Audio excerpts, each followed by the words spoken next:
your leather gloves, you take them off sometimes finger by finger, right? So you get your right hand off. Sometimes you just grab the whole, like this whole part and pull. Other times you grab off finger to finger. Those, if there are fingerprints on the tips of those gloves and he touched things within the house, he could have transferred a fingerprint onto a hard surface. It is The possible. investigation into Nancy Guthrie had already raised difficult questions, but nothing prepared investigators for what they were about to find.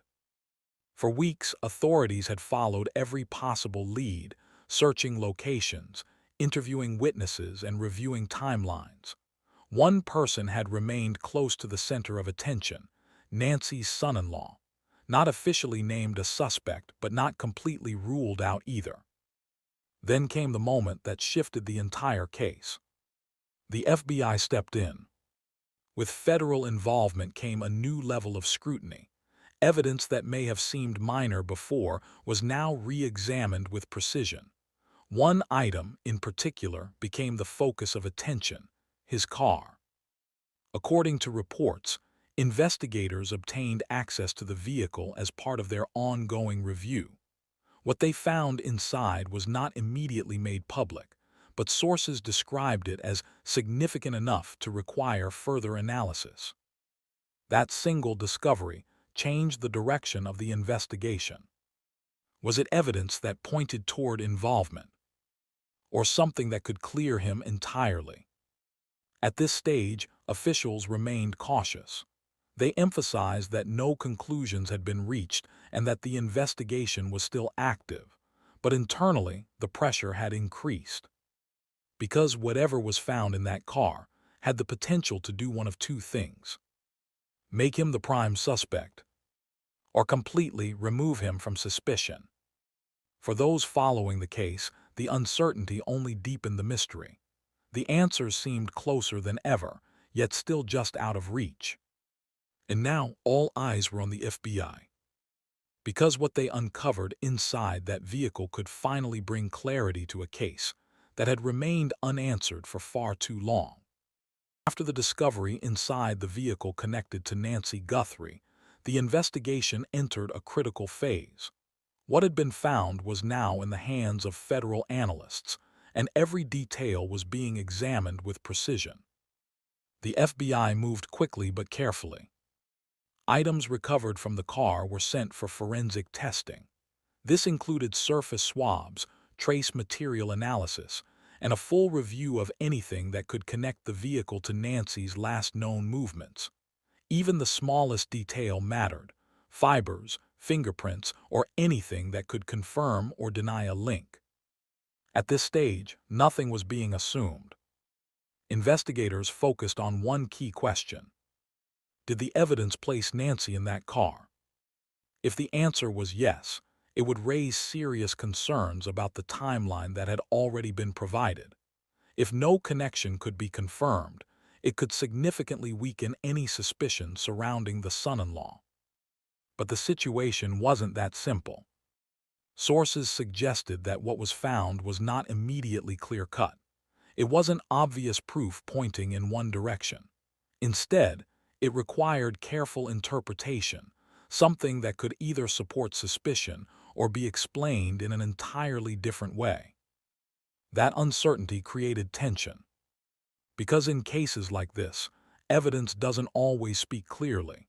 It must be analyzed, tested, and placed within the full context of the investigation. Meanwhile, officials remained publicly reserved. No official statement confirmed what exactly had been discovered, and no conclusions were announced. Everything was still under review. For investigators, this was the moment that could define the case. Because once the results came back, the direction of the investigation would change, one way or another. And for the first time, the truth about Nancy Guthrie felt closer than ever. Show anchor Savannah Guthrie. Today, the Pima County Sheriff's Department said all family members of the Guthrie family, including spouses, have been cleared as suspects in her disappearance. Meanwhile, the Pima County Sheriff's Department says the clothing seen in this video may have been purchased from Walmart, but is not exclusively available at Walmart. That includes the clothing and face mask worn by the individual in this doorbell cam footage.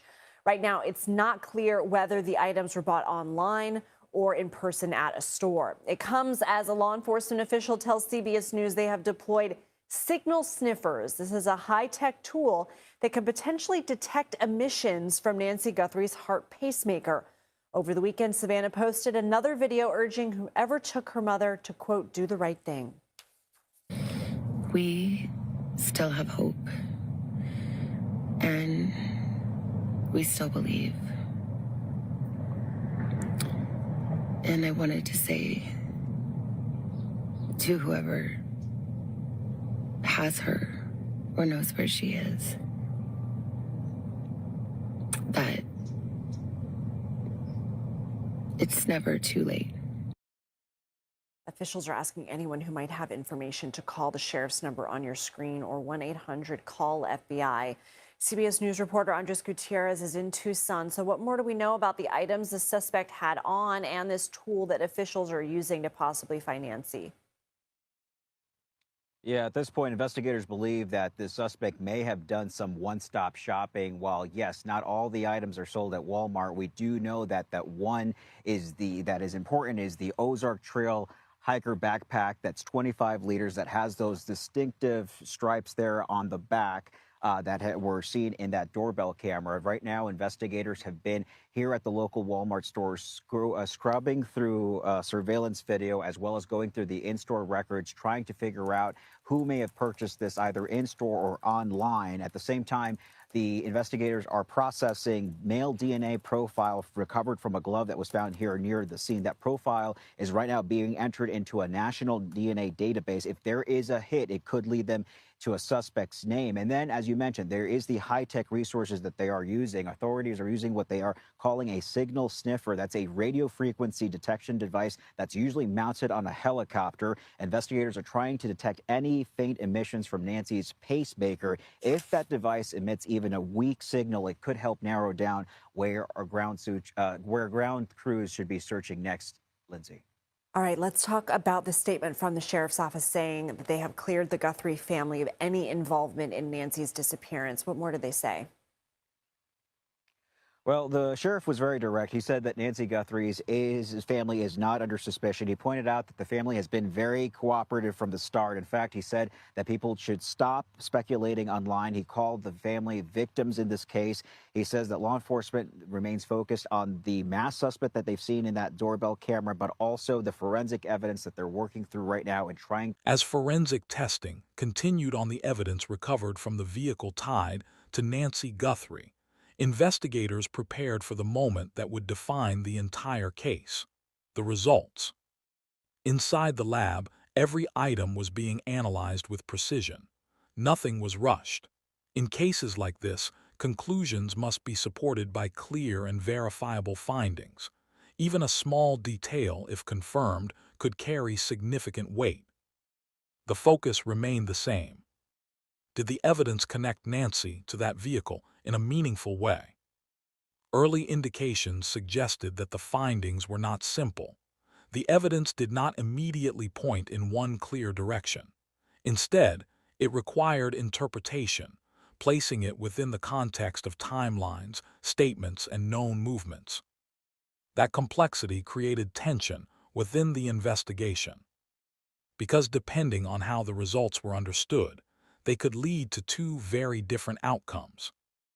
If the evidence confirmed a direct link between Nancy and the vehicle under suspicious circumstances, it would raise serious questions about the son-in-law's account. Investigators would need to reassess timelines, re-examine statements, and possibly shift the focus of the case. But if the evidence could be explained through normal or previously known contact, it could reduce suspicion and redirect attention elsewhere. Officials remained careful in their approach. No premature conclusions were made public. Every detail had to be verified before any statement could be released. For those following the case, the uncertainty was intense, because this was the moment everyone had been waiting for. the moment when evidence stops raising questions and starts providing answers. And whatever those answers turned out to be, they would shape the future of the Nancy Guthrie investigation in a way that could not be reversed. The investigation into Nancy Guthrie reached a critical turning point as forensic results began to return. What investigators had been waiting for was finally taking shape, not as a simple answer, but as a clearer direction. According to sources close to the process, the findings from the vehicle did not deliver an immediate conclusion. Instead, they introduced new details that required careful interpretation. Some elements appeared consistent with prior contact between Nancy and her son-in-law, while others raised questions that could not be easily explained. This is where the case became more complex. Investigators began aligning the forensic findings with the existing timeline. Every movement, every statement, and every known interaction was placed side by side with the new evidence. The goal was not just to identify what was found, but to understand when and how it got there. And that's when inconsistencies started to emerge. Certain details did not fully match the original account that had been given earlier in the investigation. While not definitive on their own, these differences were enough to raise concern and push investigators to look deeper. At the same time, officials remained cautious. They made it clear that the presence of evidence alone does not establish guilt. Context matters, interpretation matters, and most importantly, every possibility must be explored before conclusions are drawn. Still, internally, the case was shifting. The vehicle was no longer just a point of interest. It had become a key piece of the investigation. And now, everything depended on how the evidence would ultimately be understood. Because in cases like this, one detail can change everything. And for Nancy Guthrie, that moment might be closer than ever. As the investigation into Nancy Guthrie moved forward, the focus shifted from discovery to decision. The evidence recovered from the vehicle had been analyzed, reviewed, and compared against every known detail, but one question remained. Was it enough? Investigators now stood at a critical point. The findings had raised concerns, but concern alone is not proof. In a case this serious, every conclusion must be supported by clear, verifiable facts.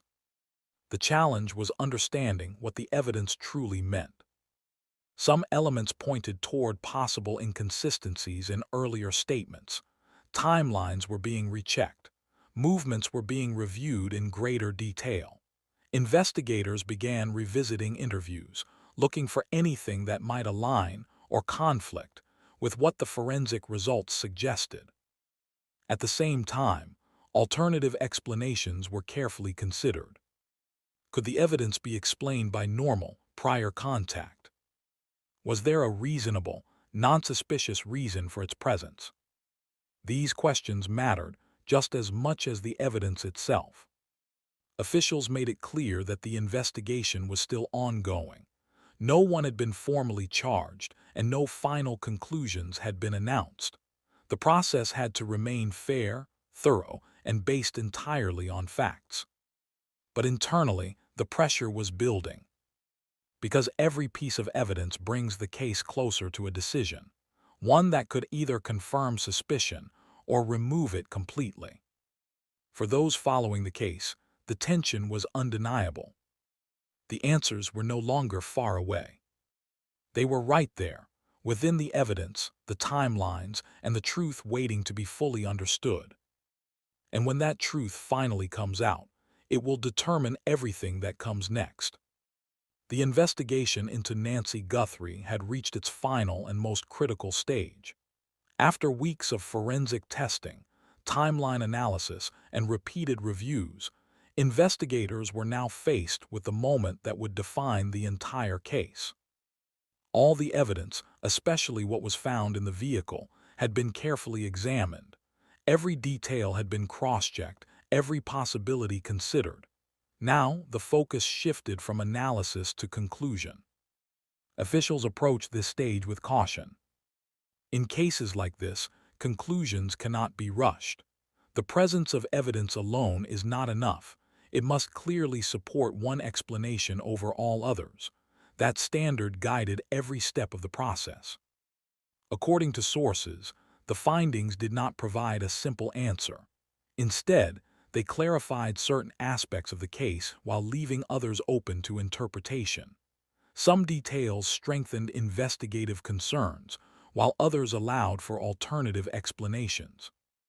This left investigators with a difficult responsibility to determine whether the evidence was strong enough to shift the direction of the case, or whether it required them to keep looking elsewhere. As a result, the case entered a new phase.